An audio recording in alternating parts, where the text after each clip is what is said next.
Hello students, आज हमें करनी है मैथ्स की वर्कशीट नंबर 41 और आज डेट है 7 अक्टूबर 2020। आज की हमारी वर्कशीट का टॉपिक है बेटा volume of cube and cuboid. Last worksheet जो वर्कशीट नंबर 40 है उसमें हमने total surface area and lateral surface area of cube and cuboid निकालना सीखा था। आज की वर्कशीट में हम सीखेंगे volume of cube and cuboid. आज की वर्कशीट को अगर कोई बच्चा हिंदी मीडियम में देखना चाहता है तो डिस्क्रिप्शन बॉक्स में उसका लिंक दिया गया है, आप उसको वहाँ से देख सकते हैं। तो चलो बेटा स्टार्ट कर लेते हैं हम आज की वर्कशीट। देखिए क्या दिया गया है, हमें दिया गया है यहाँ पर एक बड़ा सा क्यूबॉइड शेप और एक नीचे छोटी सी क्यूब शेप दी गई है। तो चलो पहले पढ़ लेते हैं आज की वर्कशीट क्या है। We are given an empty cuboidal box, see figure number 1. Now you will find how much space is there in the given box. अब हमें ये फाइंड करना है कि इस बड़े वाले बॉक्स के अंदर कितना स्पेस है, यानी इसके अंदर मैं कितना सामान डाल सकती हूँ, कितना सामान डाला जा सकता है इसके अंदर, ये मुझे निकाल कर बताना है, यही मुझे अंडरस्टैंड करना है। तो चलो देखो आगे देख लेते हैं क्या बोला गया। टू फाइंड दिस, इसे फाइंड करने के लिए we took a cube whose length of side और साइड्स और एजेस इज 1 यूनिट। इसको फाइंड करने के लिए हमने हेल्प ली है एक क्यूब की, और ऐसे क्यूब की जिसकी जो साइड की लेंथ है दैट इज 1 यूनिट। ठीक है, जो साइड की लेंथ है दैट इज 1 यूनिट, यानी यहाँ से लेकर यहाँ तक की जो लेंथ है दैट इज 1 यूनिट।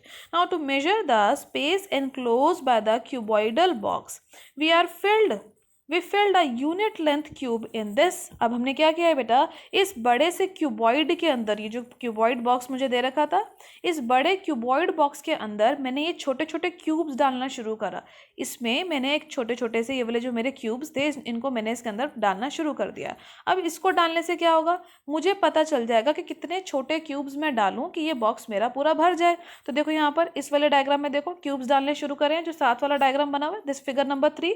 अब हमें पहचानना है और हमें ये बताना है। देखो आगे क्या बोला हुआ है, can you answer how many cubes do we need to fill the box completely. क्या हम ये बता सकते हैं कि इस बॉक्स को कंप्लीटली फिल कर देने के लिए हमने कितने क्यूब्स का इस्तेमाल किया। तो चलो डायग्राम को पहले ध्यान से ऑब्जर्व कर लेते हैं ताकि हमें पता चल जाए कि हमने इसके अंदर कितने क्यूब्स डाले, और ऐसे क्यूब जिसकी जो साइड थी वो थी 1 यूनिट। तो चलो देखो सबसे पहले फ्रंट व्यू से देखते हैं। फ्रंट व्यूज का इस देखने का मतलब, हम पहले इसकी ये लाइन देखते हैं। ये फर्स्ट जो हमें दिख रही है लाइन, यही हमें क्यूब्स का नंबर बता देगी। तो चलो देखते हैं, ये फर्स्ट क्यूब था, ये सेकेंड, ये थर्ड, ये फोर्थ और ये फिफ्थ। तो मेरे पास सामने से मुझे कितने क्यूब्स दिख पा रहे हैं, 1 2 3 4 5। ठीक है, अब साइड व्यू से देख लेते हैं, इस साइड से मुझे कितने दिख रहे हैं, दिस वन इज, ये देखो ये मुझे 2 दिख रहे हैं, 1 एंड 2। तो हमें क्लियरली पता चल गया कि जब मुझे 1 लेयर यानी फर्स्ट लेयर ऑफ जो मैंने इसके अंदर क्यूब्स की बिछाई है, क्यूब्स की जो मैंने लेयर क्यूबॉइड के अंदर बिछाई है, उसके अंदर कितने क्यूब्स मैंने डाले होंगे। ध्यान से देखिए बेटा, 1 2 3 4 5। अब इधर देखिए 5 इधर से काउंट करने पर है, 2 उधर से काउंट करने पर है, तो टोटल कैसे आप निकालेंगे, 5 × 2 करके। 5 × 2 इज व्हाट, 10। वेरी गुड, सभी को पता है 5 मल्टीप्लाई होता है 2 10। तो यानी जो मैंने फर्स्ट लेयर ऑफ क्यूब्स की इसके अंदर बिछाई, यानी जो ये हमें दिख रही है दिस लेयर, ये जो यहाँ पे बनी हुई है दिस लेयर ऑफ जो क्यूब्स की हमने बिछाई, इसके अंदर टोटल कितने क्यूब्स डाले, वी हैव पुट 10 क्यूब्स। अब हम देख लेते हैं आगे की वर्कशीट में हमारे पास क्या लिखा हुआ है। आगे की वर्कशीट में बेटा यही हमें देखिए बताया जा रहा है जो भी मैंने आपको समझाया है, that we saw that 1 layer of the box contain 10 cubes, that is 5 × 2। यानी जो मैंने यहाँ पर आपको दिखाए थे 5 क्यूब्स हैं, और इस साइड पे जो 2 क्यूब्स हैं उन्हीं दोनों को मल्टीप्लाई करके हमने अंडरस्टैंड कर लिया कि जब फर्स्ट लेयर यानी जो पहली लेयर यहाँ पे लगाई गई है उसके अंदर 10 क्यूब्स होंगे। अब इसको पूरा भर देने के लिए, इस क्यूबॉइड शेप को क्यूब से पूरा भर देने के लिए कितनी लेयर्स लगाई जाएंगी, जरा ध्यान से देखिए। इस तरीके से जब इसके अंदर लेयर्स लगाई जाएंगी तो कितनी लेयर्स लगाई जाएंगी ताकि ये पूरा भर जाए।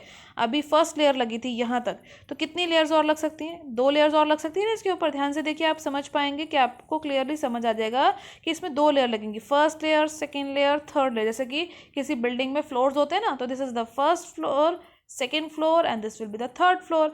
तो इसी तरीके से बेटा जब 3 लेयर्स लग जाएंगी, एक लेयर के अंदर 1 लेयर में 10 क्यूब्स लग रहे थे एक लेयर को फिल करने के लिए। अगर 3 लेयर लगेंगे तो कितने क्यूब्स लगेंगे, 3 × 10 30 क्यूब्स लगेंगे। और इसी को हम पहचान सकते हैं 5 इंटू 2 इंटू 3 से। 5 इंटू 2 करा था तो मेरे पास फर्स्ट लेयर के लिए आ गया था। अब इसी 5 इंटू 2 को जब मैं 3 से मल्टीप्लाई कर दूंगी, 3 लेयर्स लग रही हैं, तो मेरे पास मेरा आंसर आ जाएगा 30। नाउ इसी डायमेंशन से जो मैंने अभी देखी, इसी से मुझे पता चल जाएगा कि जो मेरा क्यूबॉइड है उसकी लेंथ, ब्रेथ और हाइट कितनी है। देखो 1 2 3 4 और 5 तो क्यूब यहीं लग रहे थे सामने, 1 2 3 4 एंड 5। और साइड में कितने क्यूब्स लग रहे थे, ये वाले 1 एंड 2। तो ऑब्वियसली बेटा यहाँ पर जो हमारी लेंथ है क्यूबॉइड की, this is length, this is breadth and this is height, वो कितनी हो जाएगी। इसी तरीके से 1 2 एंड 3 हो जाएगी। चलो लिख लेते हैं इसको। अंडरस्टैंड तो हमने कर लिया, अब हम इसको लिख भी लेते हैं। That our length will be 5, क्योंकि 5 ब्लॉक्स हमें दिख रहे हैं, 5 क्यूब दिख रहे हैं। Breadth will be 2 and height will be 3, क्योंकि यहाँ पर 3 लेयर्स लगाई जाएंगी। सो दैट इज वाई हमारी लेंथ, ब्रेथ और हाइट जो है 5 2 और 3 हो गई। Now therefore the space enclosed by the box will contain 30 cubes. इसका मतलब जो हमारा बड़ा क्यूबॉइड बॉक्स था उसके अंदर 30 क्यूब्स डाले जा सकते हैं। So we get the answer by multiplying the length, breadth and height. अब आप केयरफुली ऑब्जर्व कीजिए, जो आपका 30 आंसर आया, जो लेंथ, ब्रेथ और हाइट अब आपकी आ गई थी, उसी को तो आपने मल्टीप्लाई किया था। देखो ये था ना लेंथ, ब्रेथ और हाइट, तो इसी को मल्टीप्लाई करके आपका 30 आंसर आया था। सो दैट इज वाई हमें पता चल गया कि ये जो क्यूबॉइड शेप थी इसके अंदर कितने क्यूब्स डालने पड़ेंगे, 30 क्यूब्स डालने पड़ेंगे 1 यूनिट वाले, जिससे कि ये पूरा भर जाएगा। आगे देख लेते हैं आज की वर्कशीट में और क्या डिस्कस है बेटा। आगे हमें बताया जा रहा है the 3 dimensional space enclosed by a boundary or occupied by an object is called its volume। यानी किसी भी बॉक्स के अंदर या किसी भी 3 डायमेंशनल शेप के अंदर, 3 डायमेंशनल शेप आपको याद है ना, आपने फर्स्ट इसकी जो लास्ट टू लास्ट वर्कशीट थी वहाँ पे करी थी, क्या थी 3 डायमेंशनल शेप्स, यही थी क्यूब, क्यूबॉइड, सिलेंडर, कोन, स्फीयर, हेमिस्फीयर, ये सारी 3 डायमेंशनल शेप्स थी। इसके अंदर कितना सामान डाला जा सकता है या फिर ये कितनी जगह घेरेंगे, उसको हम बोलते हैं 3 डायमेंशनल स्पेस के लिए जो हम टर्म यूज़ करते हैं इस तरीके की चीज़ के लिए, वो होती है वॉल्यूम। और हमेशा 3 डायमेंशनल शेप्स के लिए ही हम वॉल्यूम निकाल सकते हैं। अब देखिए आगे क्या बोला गया है कि volume of cubical box, cuboidal box जो ऊपर अभी आपने फाइंड करी वो क्या थी, L multiply B multiply H से आई थी। तो एक फॉर्मूला हमारे पास मिल गया कि length of cuboid is equal to volume of cuboid is equal to length multiply breadth multiply height. इसी तरीके से वॉल्यूम ऑफ क्यूब भी निकाली जा सकती है। वॉल्यूम ऑफ क्यूब में याद कीजिए लेंथ, ब्रेथ और हाइट अगर हमें बोली जाए क्यूब के लिए तो वो तो सेम होती है। तो that is why length, breadth और हाइट की जगह पे यहाँ लिखी गई है साइड, क्योंकि इसके तो तीनों साइड इक्वल होती है, तो लेंथ, ब्रेथ और हाइट तीनों मिलकर साइड ही बनेंगी। तो हमारा वॉल्यूम ऑफ क्यूबॉइड का फॉर्मूला आ गया L into B into H, and volume of cube का फॉर्मूला क्या आ गया, S into S, short form में हमने लिख दिया। अब इसके बाद पहला क्वेश्चन देखो बेटा, यहाँ पे जो सॉल्व है वो देख लेते हैं। Let's solve a question. First question क्या है, that a match box measures 4 centimetre, 2.5 centimetre and 1.5 centimetre. It means ये इसकी लेंथ, ब्रेथ और हाइट दे रखी है। What will be the volume of 12 such boxes. आपसे बोला गया है कि इस मैच बॉक्स जैसे 12 बॉक्सेस हों तो उसकी वॉल्यूम क्या होगी। तो ध्यान से देखिए, लेंथ, ब्रेथ और हाइट तो आपको ऑलरेडी दे रखी है। अगर लेंथ, ब्रेथ और हाइट ऑलरेडी दे रखी है तो हम वॉल्यूम कैसे निकाल देंगे, L multiply B multiply H करके, यानी इन तीनों वैल्यूज को मल्टीप्लाई कर देते हैं। 4 मल्टीप्लाई 2.5 मल्टीप्लाई 1.5, तो क्या आंसर हमें मिल जाएगा 15 सेंटीमीटर क्यूब। बट हमारा क्वेश्चन यहाँ खत्म नहीं होगा बेटा, हमें क्या निकालना था, 12 ऐसे मैच बॉक्स के लिए वॉल्यूम निकालना था, 12 सच मैच बॉक्सेस की वॉल्यूम। अगर एक मैच बॉक्स की वॉल्यूम 15 सेंटीमीटर क्यूब है तो 12 मैच बॉक्स की वॉल्यूम क्या होगी, 15 को 12 से मल्टीप्लाई कर देंगे तो हमारा आंसर देखिए कितना आ रहा है, 180 सेंटीमीटर क्यूब। अब आपने याद रखना है कि जब भी आप वॉल्यूम फाइंड करेंगे तो वो जो भी आपको यूनिट दे रखी थी लेंथ, ब्रेथ और हाइट में, अगर सेंटीमीटर दे रखी है तो वॉल्यूम क्या होगी, सेंटीमीटर क्यूब में लिखी जाएगी, that is the measurement unit. अगर मीटर है तो मीटर क्यूब में लिखी जाएगी। गलती से भी बेटा आप सेंटीमीटर स्क्वायर नहीं लिखेंगे। सेंटीमीटर स्क्वायर किसके लिए लिखते थे, एरिया के लिए जब हम लिखते थे तो हम करते थे centimetre square. Centimetre square is true for area, लेकिन जब हम वॉल्यूम के बारे में बात करते हैं तो वॉल्यूम हमेशा किस में निकलती है, सेंटीमीटर क्यूब में। तो चलो बेटा इसके बाद हम स्टार्ट कर लेते हैं। Now you try type questions. First question में देखिए बेटा क्या बोला गया है, बहुत ईजी क्वेश्चन है। Length, breadth and height of a cuboidal room is 5 meter, 4 meter and 3 meter respectively. Find the volume of the room.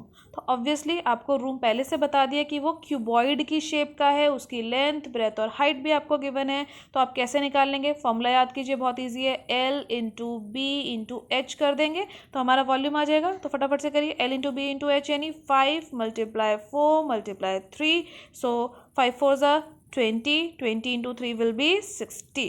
क्या 60 लिखने पर हमारा आंसर खत्म हो गया? नो, हमें इसकी यूनिट भी लिखनी है, मीटर लिखेंगे और मीटर के साथ हम लिखेंगे छोटा सा क्यूब। एक बात का आप ध्यान रखेंगे बेटा कि जब भी आप मीटर पे क्यूब लिखेंगे तो आप इस तरीके से छोटा सा 3 लिखेंगे इसके हेड पे, जैसे आप सिर पे कैप पहनते हैं ना, वैसे छोटा सा 3 लिखेंगे। कोई भी स्टूडेंट इसको इस तरीके से नहीं लिखेगा M3, ऐसे लिखना रॉन्ग है। आपको हमेशा याद रखना है कि जो आप यूनिट लिख रहे हैं उसमें जो स्क्वायर या क्यूब लिख रहे हैं वो छोटा सा उसके हेड के ऊपर लिखेंगे।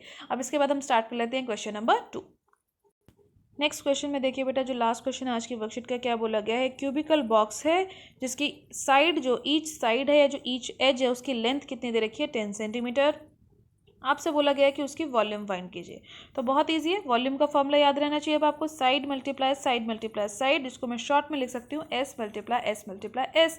साइड की वैल्यू देखिए क्या है? 10, तो हम 10 पुट कर देते हैं, 10 × 10 10 को 3 टाइम्स मल्टीप्लाई करेंगे तो बेटा क्या हो जाएगा? 1000। तो 1000 पे आपका आंसर खत्म हो गया? यस। हो गया क्या बेटा? नो, अभी हमें यूनिट लिखनी है, सेंटीमीटर क्यूब। तो अब हमारा आंसर फिनिश हो गया। आज की वर्कशीट में बेटा हमने वॉल्यूम के बारे में सीखा और कुछ क्वेश्चंस करे। ये क्वेश्चन और एग्जांपल्स आप अपनी कॉपी में कीजिए, प्रैक्टिस कीजिए इसकी, और टाइम से इसकी फोटो क्लिक करके अपनी सब्जेक्ट टीचर को सेंड कीजिए। आज की वर्कशीट में जो आपने क्वेश्चंस करे हैं, इस टाइप के जो भी क्वेश्चन आपके NCERT में है, आप उसको भी प्रैक्टिस करके अपनी सब्जेक्ट टीचर को सेंड जरूर कीजिएगा। आज की वीडियो अगर आपको अच्छी लगी हो तो लाइक और शेयर कीजिएगा। आपने आज ये चैनल पहली बार देखा है, आज वीडियो पहली बार देखी है, तो चैनल को सब्सक्राइब करना मत भूलिएगा। Thank you very much students for watching.